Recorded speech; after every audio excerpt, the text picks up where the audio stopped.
Il est né le 4 mars 1954 à Nîmes. Il est diplômé de l'Université de Montpellier. Il a commencé sa carrière politique en adhérant à l'UDF, puis a rejoint le nouveau centre d'Hervé Morin en 2007. Il a été élu député du Gard 2 fois, en 2002 et en 2007. Vous l'avez sans doute reconnu, il s'agit d'Yvan Lachaud. Bonjour Yvan. Bonjour, ça va bien? Super. Bienvenue dans Demandez le programme.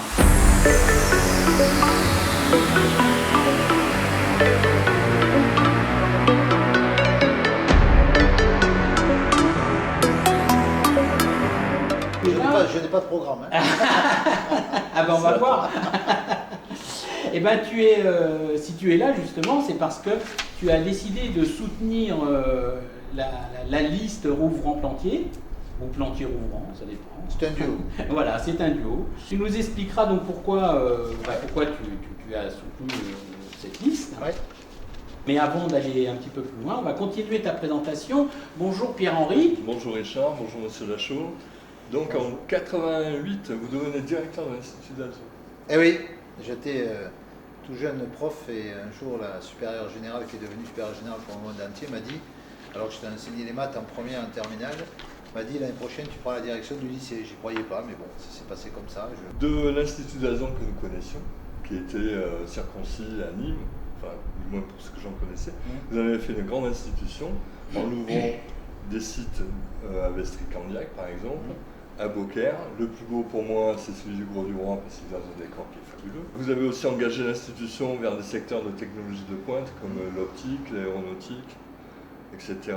ou en rapport avec notre terroir, comme le pôle cheval, le pôle agricole. Tout à fait. Ah ouais, c'est-à-dire ça t'est venu comment? Enfin, c'était une suite logique? Non, ça c'est une succession de choses pour Pierre-Henri. D'abord, on a eu la chance que Jean Bousquet, qu'on était allé rencontrer pour lui dire que Dalzon était trop petit rue Séguier. Nous avions à l'époque 1200 élèves, on en a 6700 aujourd'hui. Donc Jean Bousquet nous a proposé de prendre le terrain du parc des expositions à 1 euro symbolique, à condition que les installations sportives et d'internat soient à disposition des Nîmoises et des Nîmois et des clubs sportifs. Ce que nous avons fait, donc ça c'est une chance extraordinaire qu'on doit à Jean Bousquet. Et ensuite, les uns après les autres, on parlait du site de Vestric, par exemple, sur le cheval. Ce sont des parents d'élèves et des manadiers du Gard qui avaient besoin justement de former des gens qui sont venus nous rencontrer en nous disant voilà, donc on aimerait qu'il y ait des formations.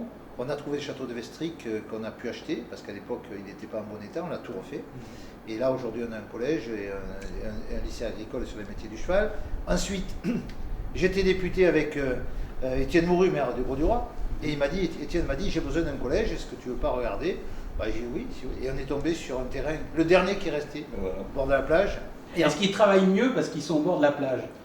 En tout cas, il y a des gamins du 93 qui ont pris des photos et en disant, excusez-moi l'expression, oh putain, t'as vu, c'est un collège. Parce qu'on a les pieds dans l'eau.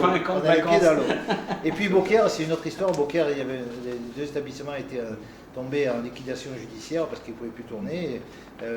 L'évêque nous avait demandé de reprendre si on pouvait. On a fait ce qu'il fallait, on a remis tout ça à neuf et c'est un super établissement aujourd'hui. Voilà. L'international, vous ne l'avez pas oublié, puisque vous avez des classes internationales. Oui. Vous avez plus de 60 échanges aussi au jumelage, des pôles en Corée du Sud, en Inde, en Afrique, au Canada. Donc vous êtes sur les 5 continents. Et à l'image de Louis XIV, le soleil ne se couche jamais sur Dalzon. Oui, on peut effectivement dire ça. On a la chance que les deux congrégations, qui sont les Oblates de l'Assomption et les Assomptionnistes, sont présents dans le monde entier, puisqu'effectivement il y a une université à Worcester, à côté de Boston, et on a plus de 15 à 20 000 élèves en Afrique, entre la Tanzanie, où des élèves y vont tous les ans. Par exemple, la Tanzanie, on a permis à des filles Maasai, des communautés Maasai qui n'allaient jamais à l'école, parce que les filles étaient faites pour rester à la maison, faire des petits et la cuisine. Aujourd'hui, on les scolarise. On scolarise au Rwanda. On est à Madagascar, j'étais encore cet été à Madagascar, on a 6 000 élèves en brousse dans le sud de Madagascar, sous les arbres. Et aujourd'hui, on essaie de les aider. On essaie surtout aussi d'envoyer nos élèves et nos adultes voir ce qui se passe là-bas. Quand on revient, si la clim ne marche pas à la maison, c'est pas grave. Mais c'est à ton énergie qu'on doit tout ça, alors comment ça se passe dans la... Oui, mais c'est parce que moi j'avais eu cette mission et que ça m'a passionné de pouvoir développer. Et encore, c'est pas fini, on en a d'autres. On construit en ce moment un établissement sur les campus santé pour faire des formations dans le domaine de la santé. On voit très bien qu'aujourd'hui, ça manque à tour de bras. On a ouvert un DTS imagerie médicale. Oui. Voilà quelque chose qui est totalement impensable il y a une vingtaine d'années. Aujourd'hui, c'est le professeur, c'est M. Bérégy, professeur responsable de l'imagerie médicale au CHU de Nîmes, qui pilote avec nous cette formation en 3 ans pour faire des manips radio. Il n'y en a pas. Donc voilà, demain, on s'oriente sur de la cybersécurité, on s'oriente sur d'autres formations. Il faut qu'on colle entre l'emploi et la formation aujourd'hui, ce qui nous a manqué pendant des années. Comment votre expérience en tant que responsable d'établissement scolaire a-t-elle influé votre approche de la politique? Alors, c'est pas lié. C'est pas lié. Oui et non. Moi, j'ai été vent debout lorsque M. Mitterrand a voulu nationaliser l'enseignement privé sous contrat. On s'est mobilisé, il y avait 2 millions de personnes à Paris. Et comme j'étais un peu responsable de l'organisation, j'ai immédiatement adhéré à un parti centriste avec M. Ménury à l'époque.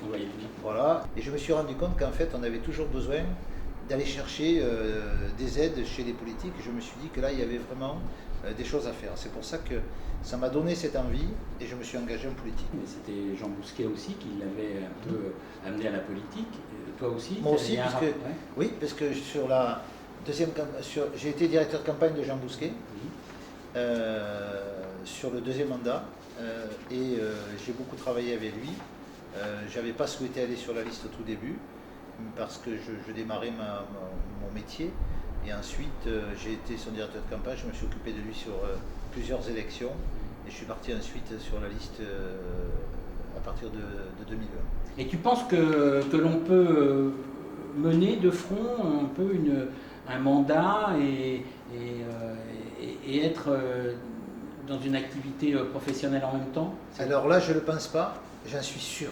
D'accord. J'en suis sûr, et c'est un message que je veux faire passer et que je ne m'arrêterai pas de faire passer. Celles et ceux qui ont raison, ce sont les pays du Nord. Ou en Norvège, par exemple, ou en Suède, quand tu es élu, tu es obligé de garder la moitié de ton métier. Et ça vous rend simple, humble et au contact de la vie. Celles et ceux qui font que de la politique, et il y en a beaucoup, y compris sur la ville de Nîmes, ça c'est terrible. Parce que le matin, pendant que toi et moi on va au travail, ils se réunissent pour savoir qui vont flinguer dans la journée, quelle opération va mener contre les autres. C'est terrible, ça tue la politique. Ouais.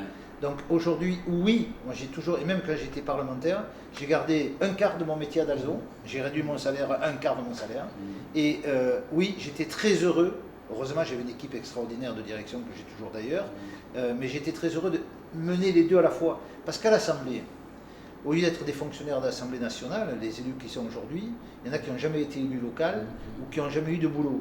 Eh bien, quand tu pilotes une entreprise ou que tu as déjà été élu local, tu sais de quoi tu parles.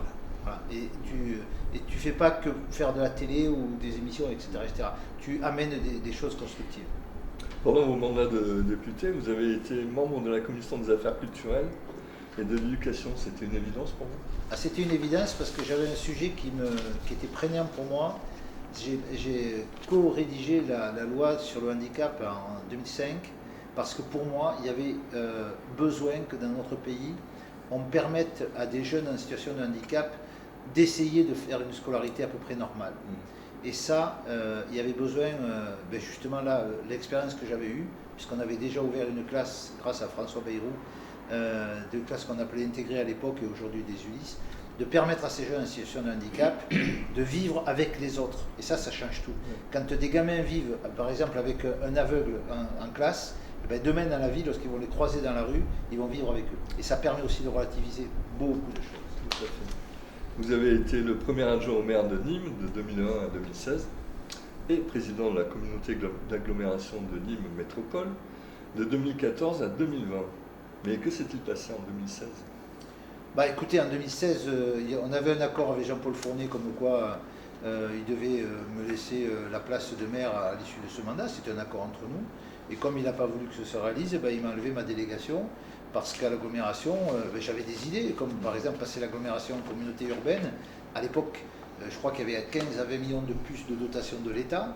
Les maires étaient d'accord et aujourd'hui, curieusement, même Franco se le propose. J'ai dit, il faut le faire. Il m'a dit non. Et là, ils se sont permis de me retirer ma délégation. Alors Jean-Louis Borloo, il veut justement un peu revoir. Il dit qu'il y a, enfin comme beaucoup, comme Bayrou d'ailleurs, Oui. vraiment, qu'il y a trop de strates, etc. Bien sûr. Comme beaucoup, tout le monde le dit, mais personne jamais fait rien. T'en penses quoi, toi, exactement? S'il y avait quelque chose à enlever, qu'est-ce que ce serait? Alors, pour moi aujourd'hui, la notion de communauté de communes ou de communauté urbaine est importante, surtout pour les petites communes. Parce qu'on ne peut pas piloter avec 700, 800 habitants, c'est bien que ça soit autre. Je pense qu'aujourd'hui, il faut rassembler conseil départemental et conseil régional. Parce que quand on regarde les compétences, avec tout le respect que j'ai pour le conseil départemental, quand on regarde aujourd'hui le budget du département, plus de 60%, c'est la gestion du social, c'est-à-dire ce sont des décisions nationales. Je pense qu'aujourd'hui, il en reste à la gestion des collèges, les routes sont passées pour grande partie déjà à la région, les transports aussi. Je pense qu'aujourd'hui, si on arrivait à fondre les deux, je pense qu'on ferait des économies importantes. Il ne faut pas revoir aussi les régions, peut-être, non? Parce qu'elles ont été refaites. Elles ont été refaites, mais ouais. je pense qu'aujourd'hui, il ne faut pas les... Parce que plus on va en faire, plus ça va coûter cher. Ouais. D'accord ? Donc moi, je pense qu'aujourd'hui, il faut répartir les responsabilités, les délégations qu'ont les régions. Mais si on arrive à fondre ces deux institutions, si les élus régionaux étaient par exemple des émanations des départements, ça fonctionnerait bien. Et je pense qu'on ne peut pas garder toutes ces strates-là. Ça coûte Sans compter les agences, bien sûr. Bien sûr, bien sûr. Bien sûr. L'ARS, pareil, pour ne citer qu'elle, parce que Oui. tout le monde la connaît. Bien sûr, mais en même temps, au niveau de la santé, c'est bien qu'on ait aussi un pilotage professionnel. C'est bien que ce... Oui, je citais celle-là parce que Non, tout le monde en a c'est bien, entendu parler. non, mais c'est bien que tu la cites. Mais si on regarde dans le domaine Oui. de la santé, on a besoin de professionnels aussi dans ce domaine-là. Il n'y a pas... Les politiques n'ont pas nécessairement toutes ces compétences-là. Et qu'il y ait qu'on travaille en adéquation avec des agences comme celle-ci, moi, ça ne me dérange pas. Alors, on va revenir un peu à la politique nîmoise, hein, Ah bon. puisque tu as conduit une liste municipale en Oui. 2020. Pendant le Covid, Oui, c'est ça. 28% de votants. Voilà, c'est ça. Ouais, c'est clair. Voilà. Et qu'est-ce qui t'a manqué pour l'emporter? Bah, écoutez, il faudrait poser la question ni moi. Hein. D'abord, il y a eu...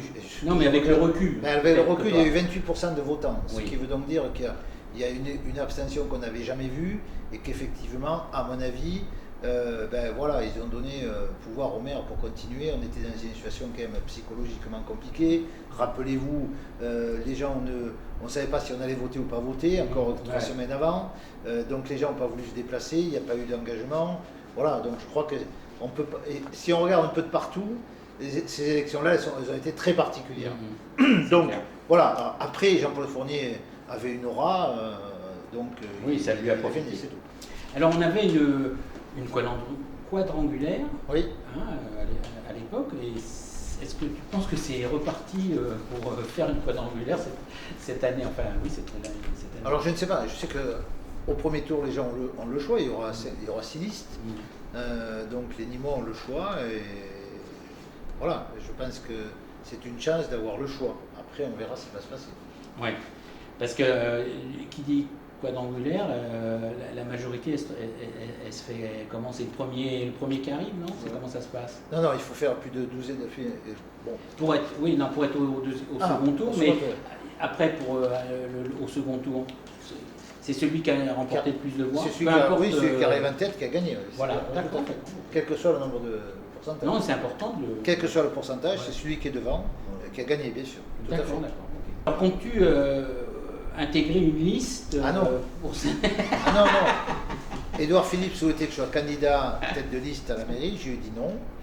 Je me suis engagé auprès de lui si demain il arrive à être président de la République pour m'engager auprès de lui sur d'autres échéances, ça c'est clair, j'ai pris l'engagement. Mais là aujourd'hui, repartir en tête de liste avec toutes ces histoires qu'on a aujourd'hui, vous voyez bien, enfin, ce qui se passe c'est dramatique. On est en train de vivre une situation de bout du monde, c'est-à-dire on est au bout du bout. Vous voyez cette liste-là, vous voyez, M. Fournier, bon, il nous avait exclus, nous les centristes, il m'avait exclu moi, les centristes aussi. Ensuite, il y a 1 an et demi, ils sortent M. Plantier et toute son équipe, parce qu'ils osent dire que oui, peut-être il serait candidat. Fait, qu'est-ce que sont ces pratiques-là? Donc ces pratiques-là, moi aujourd'hui, c'est insupportable. Il faut changer de tout ça. Alors, mais quel rôle tu comptes jouer alors dans cette municipalité? Moi, je soutiens Julien Plantier et Valérie Rouvéran dès le premier tour, parce que je pense que, Valérie, elle a été adjointe à l'éducation, elle a fait du bon boulot. Ensuite, à l'agglomération, elle s'est occupée de l'ANRU, donc des équipements, et de tout ce secteur-là dans les quartiers difficiles. Elle a très bien fait le boulot. Julien, il a été adjoint à l'urbanisme, il a très bien travaillé aussi. Je pense que c'est un homme et une femme qui peuvent apporter à la ville. Et il faut changer de ce système-là. On le voit bien, dès que tu n'es pas d'accord avec eux, ils excluent le monde. Pour moi, c'est insupportable. Pouvez-vous nous parler de votre rôle au sein du parti Horizon? Même si tu as commencé un peu. Oui, alors, je suis délégué départemental. Et je m'occupe notamment de la formation, puisqu'on a un organisme de formation. J'étais président d'un organisme de formation, on l'a fondu dans l'organisme de formation d'Horizon, et je m'occupe de la formation au sein d'Horizon. Voilà. Et pour l'avenir? C'est l'avenir qui le dira. C'est l'avenir qui le dira. Si Édouard Philippe fait un bon score. Moi, je souhaite qu'Édouard soit candidat parce que par rapport au Rassemblement national, je pense que c'est celui qui, au deuxième tour, pourra rassembler le plus facilement pour espérer garder la présidence de la République. Alors, comment tu penses que les Nîmois ils vont interpréter ton adhésion, on va dire, à Horizon? Parce que tu as été l'UDF, tu as été Nouveau Centre. Maintenant, Horizon. Je suis centriste. Alors, il y en a certains qui disent, tu sais bien, disent oui, c'est une girouette qui change. Alors, pas du tout, parce que quand François Bayrou est donc parti soutenir la gauche au moment des présidentielles, je me suis retrouvé avec Hervé Morin, là c'est là que j'étais député, et on est resté centriste. Voilà, on a créé le nouveau centre. Et ensuite, donc, lorsque Édouard Philippe a créé son parti, j'en ai discuté longuement avec Hervé, et je lui ai dit que moi, par rapport à la situation nîmoise et autres, je me sentais beaucoup plus libre que d'avoir toujours un lien avec les Républicains de façon très stricte, comme ils avaient. Et ça pose pas de problème. Je veux dire, Édouard est un centriste. Je n'ai pas changé, moi, de bord ni de quoi que ce soit. C'est les noms qui changent. Mais d'ailleurs, la show reste. D'ailleurs, quand vous regardez sur les étiquettes, il y a écrit parti centriste. D'accord? D'accord, voilà. Donc je n'ai jamais changé et je ne changerai pas. Du coup, pourquoi vouloir soutenir une autre liste que celle qui est soutenue par le parti Horizon? Alors attendez, là je me suis un peu fâché. Voilà ce qui s'est passé. C'est qu'en fait, moi on m'avait demandé d'être tête de liste. Si j'avais accepté, c'était fini, on n'en parlait plus, j'avais étiquette Horizon. Et bon, il s'est trouvé que ça a traîné par rapport à trouver un candidat. Et concomitamment, à Nice, il y a eu une grande difficulté, c'est que Christian Estrosi, qui est vice-président d'Horizon, premier vice-président d'Horizon, Édouard Philippe m'a appelé d'ailleurs, et pouvait être en difficulté à Nice par rapport à M. Ciotti. Et donc il a souhaité avoir le soutien de LR, des Républicains. Et les LR ont dit, ok, on soutient Estrosi à condition que vous ne lâchez Nîmes.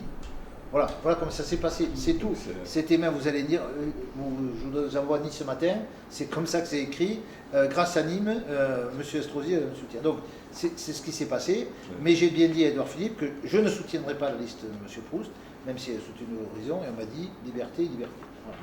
Voilà.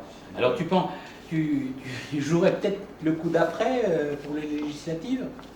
Écoutez, le coup d'après, on en reparlera, mais si Édouard Philippe est élu en tout cas à la présidence de la République, comptez sur moi. Alors quels sont d'après toi les principaux défis auxquels Nîmes doit faire face là, après ces élections parce que... Alors bon, on a des problèmes d'insécurité, mais ça c'est pas que Nîmes, en fait on est particulièrement touché par le narcotrafic et autres, ça c'est clair que là il y a besoin de mettre de l'ordre dans un certain nombre de secteurs de la ville. Là c'est pas propre qu'à Nîmes. Non, mais on a fait partie. Voilà. Et ça c'est quelque chose qu'on ne peut pas négliger et qui fait mal à notre ville et qui fait mal aux habitants que nous sommes. Pour moi, aujourd'hui, on a besoin il y a des secteurs qu'il faut développer, même si ce n'est pas tout à fait Nîmes. Regardez Magna Porta sur la gare aujourd'hui. Depuis 6 ans, rien ne s'est passé. Nous, on a construit la gare, on a participé à la construction de la gare avec l'agglomération. On a fait tout ce qu'il fallait autour, les accès et autres. Depuis 6 ans, rien. Aucune entreprise n'est installée, c'est dramatique, il ne s'est rien passé. Est-ce que vous ne pensez pas que le fait que Magna Porta se développe mal, c'est pas du fait que la gare qui a été Nîmes-Pont-du-Gard, qu'elle est mal placée cette gare? Si elle avait été placée un peu plus vers l'aéroport, est-ce qu'on n'aurait pas pu faire un beau pôle multimodal avec les autoroutes, le chemin de fer, l'aéroport. Alors, je comprends votre question et je vais y répondre parce que ça fait l'objet de nombreuses discussions. D'abord, il fallait impérativement qu'on ait une gare en dehors de Nîmes, mais près de Nîmes. Parce que sinon, quand on va avoir la ligne Bruxelles-Madrid direct de nuit notamment, ça va reprendre de nuit, quand la ligne liaison Montpellier-Perpignan sera faite, si on n'avait pas eu une gare là sur la voie principale, il fallait d'un côté aller soit à Orange, soit de l'autre côté à Montpellier. Bon, donc déjà c'est important. Et pourquoi celui-là? C'est parce que c'est le seul endroit où on a une connexion avec Nîmes Centre. D'accord? Si vous allez à Garon, il n'y a pas de voie ferrée. C'est ce qui a imposé ce choix-là, parce qu'en fait l'idée c'était quoi? Et qui doit se réaliser, et là aussi depuis 6 ans on aurait dû le faire, c'est la liaison ferroviaire entre, le fait qu'il y ait des TER, comme quand vous allez à Tours Saint-Pierre-des-Corps, vous avez l'autre gare qui est à l'extérieur et vous êtes immédiatement autour. Donc il faut une navette en 10 minutes pour faire cette jonction.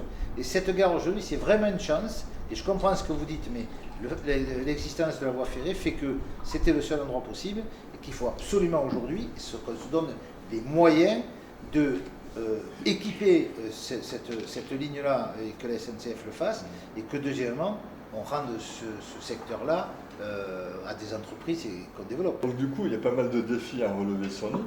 Je pense aussi, un élément important, c'est que toutes les grandes villes de France, quand vous les regardez, elles ont des universités importantes. Et là, aujourd'hui, notre université, il faut l'aider à se développer. Moi, j'ai fait partie en 97 avec Gilles de Robien. On a obtenu l'autonomie de l'université, l'autonomie d'université. Et aujourd'hui, c'est grâce à ça qu'on a pu développer l'université. Il faut permettre à des jeunes de pouvoir rester sur notre ville, d'accord?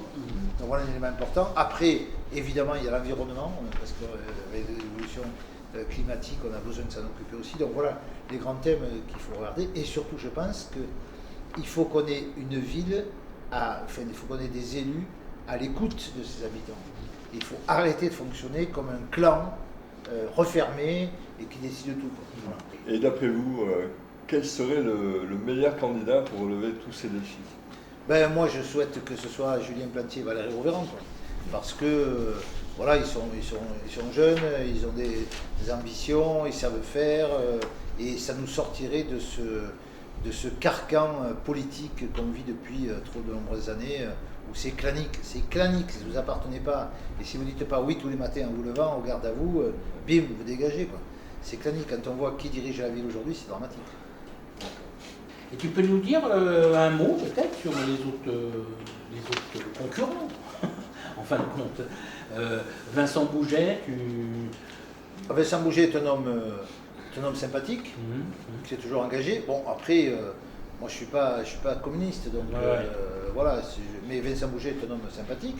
Mais je ne dirais pas de mal non plus de la personne qui est Julien Sanchez, avec qui j'ai travaillé, parce qu'on a un établissement à Beaucaire, il était maire à Beaucaire, avec qui ça s'est très bien passé. Après, bon, il est RN, voilà, donc après c'est des problèmes idéologiques. Je crois qu'il faut faire la séparation entre les hommes et les femmes et les soutiens idéologiques, c'est tout. Voilà. Et Proust, pareil. Je ne peux pas. Je ne peux pas parce que, écoutez, depuis qu'il est à l'agglo, il me tape dessus sans arrêt. Voilà. Oui, il y a un moment donné. Ça suffit, quoi. Ça suffit. Tu connais Philibert, Jean-Marc? Oui, voilà, mais... C'est des petits partis. Qu'est-ce que tu penses des petits partis, par contre? Est-ce que tu as ça mérite d'exister? Oui, c'est notre chance. Oui. Mais on a la sensation que si on ne fait pas partie d'un grand parti, c'est impossible. C'est la démocratie. C'est la démocratie. Est-ce que c'est justement la démocratie? Ben si, comment tu veux faire autrement? On est obligé de rentrer dans un... Mais non, mais comment tu veux faire autrement? Après, c'est les... Surtout en local, hein, je ne parle pas en national, c'est autre chose. Oui, mais ce sont les électeurs qui vont voter. Oui. Donc, il est dans un petit parti, il se présente, il a le droit. Après, c'est les électeurs qui vont voter. On ne peut pas, nous, imposer quelqu'un.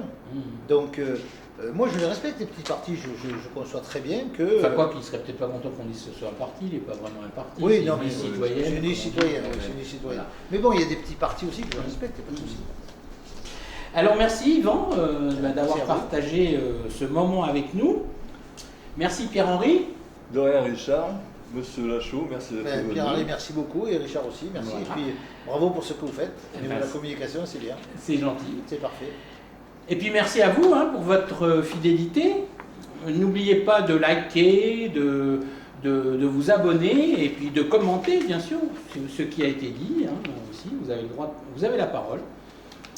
Alors on se retrouve bientôt, à très vite, salut.